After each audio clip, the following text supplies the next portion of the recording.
Hello students, आज का हमारा टॉपिक है स्टैंडर्ड डाइस।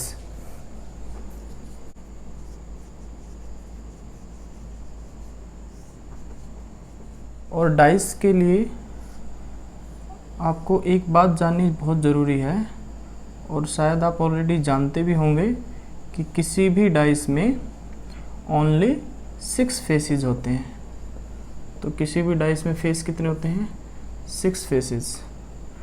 और फेस किसको हम कहते हैं? 1 2 3 और 3 हिडन है जो अब नहीं दिख रहे हैं। ठीक है, तो डाइस का ये फलक है फेस, इसको हम फेस कहते हैं। और हम we can see only 3 faces at a time. हम एक बार में कितने फेस देख सकते हैं? केवल 3 फेस ही हम एक बार में देख सकते हैं। कि जो फेस यहाँ पे है और उसका जो अपोजिट फेस है, उन दोनों का प्लस 7 होगा। ये हम स्टैंडर्ड डाइस के केस में बता रहे हैं। 2 तरह की डाइस हैं, standard dice, non standard dice. हम क्लास 4 में स्टैंडर्ड डाइस को ही हम पढ़ते हैं। तो स्टैंडर्ड डाइस में आपको एक बात बहुत इम्पोर्टेंट है जो समझनी है कि जो टोटल होगा डाइस का फेस 1, यानी फेस कोई भी फेस है आपका एंड उसका अपोजिट फेस, दोनों का जो टोटल होगा वो कितना होगा? 7। एक एग्जांपल हम यहाँ पे लेते हैं जो आपकी एनसीईआरटी बुक में एग्जांपल दिया है पेज 59 पे, वो है 1 4 एंड 5। तो अब यहाँ पे देखिए ये 1 है। अब इसका अपोजिट फेस कौन सा है? जो यहाँ पे नहीं दिख रहा, जो नीचे है। 1 अगर ऊपर है तो इसका अपोजिट फेस इसके एकदम बेस में है, इसके नीचे है। तो उसका टोटल कितना होगा? 1 + 6, तभी तो हमारा 7 होगा। तो इसका मतलब क्या हुआ कि 6 से हमारे बेस में है। ठीक है, तो आपको एक बात बहुत जो सबसे इम्पोर्टेंट है इसमें, और यही इसका मास्टर फॉर्मूला है, यही एकमात्र रूल है स्टैंडर्ड डाइस का। द ओनली रूल इज़ कि 2 फेसेस जो अपोजिट हैं उनका प्लस 7 होगा। तो जैसे यहाँ 5 है, इसके अपोजिट क्या होगा? तो आप 7 से 5 माइनस कीजिए तो 2, तो 5 और 2 को प्लस करेंगे तभी हम 7 आंसर मिलेगा। अब ये 4 है, इसके अपोजिट क्या होगा? सेम वही रूल है, 4 + 3 तब 7 होगा। ठीक है, तो हमें एक ही मास्टर रूल याद रखना है। The only master formula is कि अपोजिट फेस का, तो हम यहाँ पे लिखते हैं टोटल या सम, प्लस भी कह सकते हैं, of opposite face, sum of opposite faces is equal to 7। तो डाइस के अपोजिट फेस का, स्टैंडर्ड डाइस के अपोजिट फेसेस का जो प्लस होगा वो 7 होगा। ठीक है, तो इसको हम याद रखते हैं। चलिए हम इस डाइस को ओपन करते हैं। ओपन डाइस बनाने का सिंपल तरीका है, आप पहले एक प्लस का सिंबल बनाइए इस तरह से।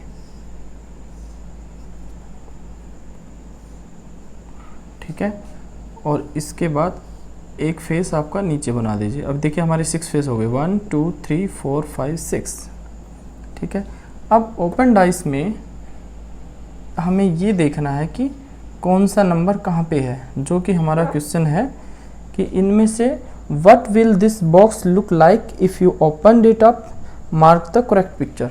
तो करेक्ट पिक्चर को हमें निशान लगाना है, मार्क करना है कि कौन सा फेस एक दूसरे के अपोजिट है। तो 1 4 5 3 ही है और 3 फेसेस हिडन है। तो हम कैसे करेंगे? जो फेस सबसे ऊपर है, जो हमें सबसे ऊपर दिख रहा है, उसको हम सेंटर में लिख लेंगे। ये इसका फॉर्मूला है, जो सबसे ऊपर फेस दिख रहा है उसको हम सेंटर में लिख लेंगे।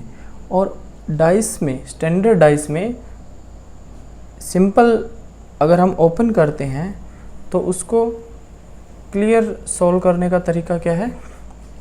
अपोजिट फेस एक दूसरे के अल्टरनेट होते हैं। अल्टरनेट कैसे? अब यहाँ पे 1 है, अब 1 एक स्टेप हम इधर चलेंगे और देन थर्ड, तो फर्स्ट सेकंड थर्ड, तो आपस में अब इसको कौन सा फेस ऐसा है जो 1 को टच नहीं कर रहा, वही फेस इसके ऑपोजिट होगा। अब ये फेस इसको टच कर रहा है, यस, ये भी टच कर रहा है, यस, ये भी और ये भी। एकमात्र यही एक ऐसा फेस है, द ओनली फेस, जो 1 को टच नहीं कर रहा ओपन करने के बाद, तो ये फेस ही 1 के अपोजिट होगा। और इसका सिंपल रूल क्या था कि दोनों के अपोजिट फेसेस का जो प्लस है वो कितना होगा, 7। तो हम 7 से अगर 1 माइनस करेंगे तो 6 हमारा इसका अपोजिट फेस होगा। सिंपल है, दोबारा सुनिए। डाइस में अपोजिट फेसेस का जो प्लस है वो 7 होता है, और सबसे पहले हम जो हमें ऊपर दिख रहा है उसको सबसे सेंटर में लिख लेंगे। देन जो इसको टच नहीं कर रहा, एकदम अलग है, इसको बिल्कुल टच नहीं कर रहा, 1 2 3 4 ये चारों फेस इसको टच कर रहे हैं, और इसके अल्टरनेट कौन सा होगा जो इसको टच नहीं करेगा, तो इसका अल्टरनेट क्या है, 6। तो 6 को हम कहाँ लिखेंगे, यहाँ पे। सिंपल है, ठीक है। नेक्स्ट, अब 6 नीचे हो गया, बेस में 6 है, अब हमें कौन सा निकालना है, हम देखेंगे नेक्स्ट।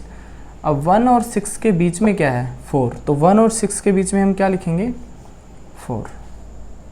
ओके, अब हमें 4 के ऑपोजिट निकालना है, 4 के दूसरी साइड इधर जो हमें नहीं दिख रहा, तो 4 का यहाँ पे ऑपोजिट क्या होगा, इनमें से ओपन में से 4 का ऑपोजिट क्या होगा, ये नहीं हो सकता क्योंकि ये इसको टच कर रहा है, एडजेसेंट कह सकते हैं हम इसको, ये टच कर रहा है इसको, ये नहीं हो सकता, ये नहीं हो सकता, ये भी इसको टच कर रहा है, ये ऐसा है जो इस फेस के को बिल्कुल टच नहीं कर रहा, यही इसका अपोजिट होगा। तो 4, और सिंपल रूल क्या था, 7, और जो आपको दिख रहा है वो 7 माइनस 4, तो आंसर क्या है, 3। तो 4 का अपोजिट क्या हुआ, 3। नेक्स्ट, हमारे राइट साइड में, 4 के राइट साइड में, ठीक है, हमारे पास क्या है, 5, तो हम 5 को राइट में लिखेंगे। अब एक ही फेस बच गया, तो आपका आंसर सिंपल है, 7 माइनस 5, 2। तो 5 हम के अपोजिट में क्या होगा, 2 होगा।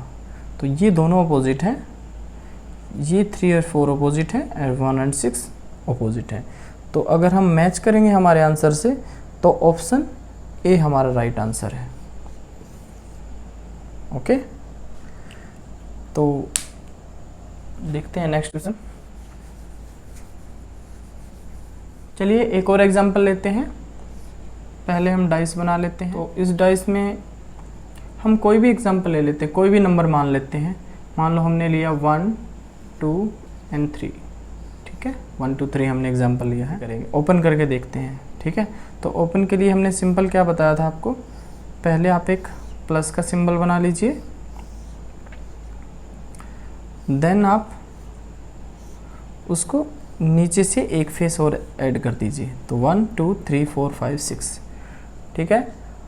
अब जो क्लोज डाइस आपके सामने है उसको ही हमें ओपन करना है। अब कौन सा प्लेसिंग कहाँ पे होगी किस नंबर की, वो हम सीख रहे हैं।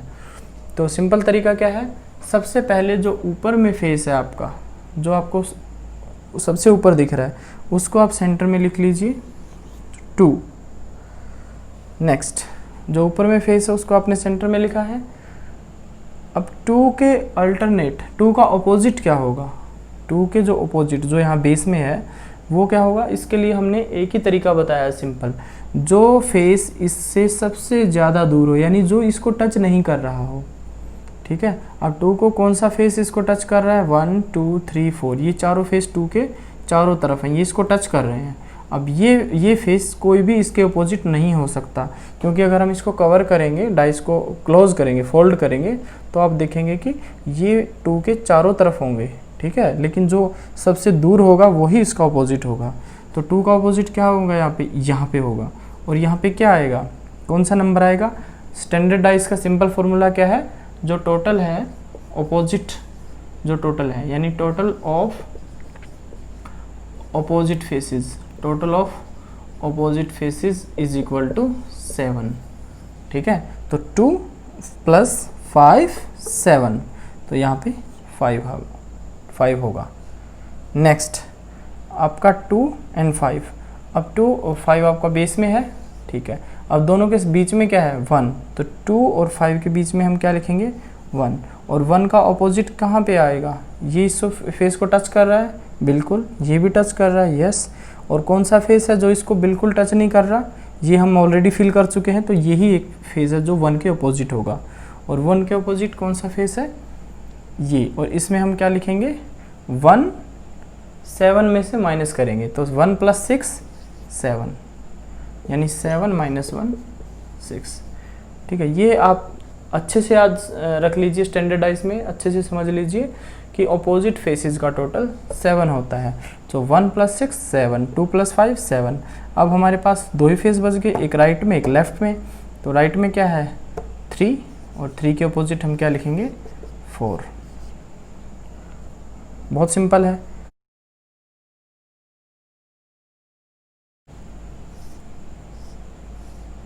चलिए 2 3 एंड 6, ठीक है। तो इसको ओपन करते हैं। ओपन करने के लिए हमने क्या बताया था, पहले हम एक बड़ा सा प्लस बनाएंगे, ओके। अब इसका हम एक फेस बढ़ा सकते हैं, ऊपर भी और नीचे भी, तो हम नीचे ले लेंगे एक फेस एडिशनल। तो 2 जो सबसे ऊपर दिख रहा है उसको हम सेंटर में लिखेंगे, और इसके ऑपोजिट क्या होगा, 2 के ऑपोजिट क्या होगा, हमने 7 से माइनस करके देखना है, तो 5 होगा। और इनमें ये चारों फेसेस इसको टच कर रहे हैं, तो सबसे दूर इसके जो फेसेस है वो ये है, ये फेस है, और इसमें इसका जो फेस क्या होगा 5। अब 2 और 5, तो 5 यहाँ पे होगा 2 के एकदम ऑपोजिट, और दोनों के बीच में क्या है 6, तो हम 6 को यहाँ लिखेंगे, और 6 के ऑपोजिट क्या होगा, वही 7 से माइनस करके देखेंगे, तो 1 होगा, 1 को यहाँ लिखेंगे। अब राइट साइड में हमारे क्या है 3, और 3 के ऑपोजिट क्या होगा, एक ही चीज़ बचती है हमारे पास 4, ठीक है। तो ये बहुत सिंपल है। इसमें एक ही सबसे इम्पोर्टेंट बात है जो हमने आपको बताई है, उसको हम दोबारा से लिखते हैं, sum of opposite face is equal to 7। ये बात आप ध्यान रखिए, इसको अच्छे से प्रैक्टिस करेंगे तो इसमें कोई प्रॉब्लम नहीं होगी। Thank you very much.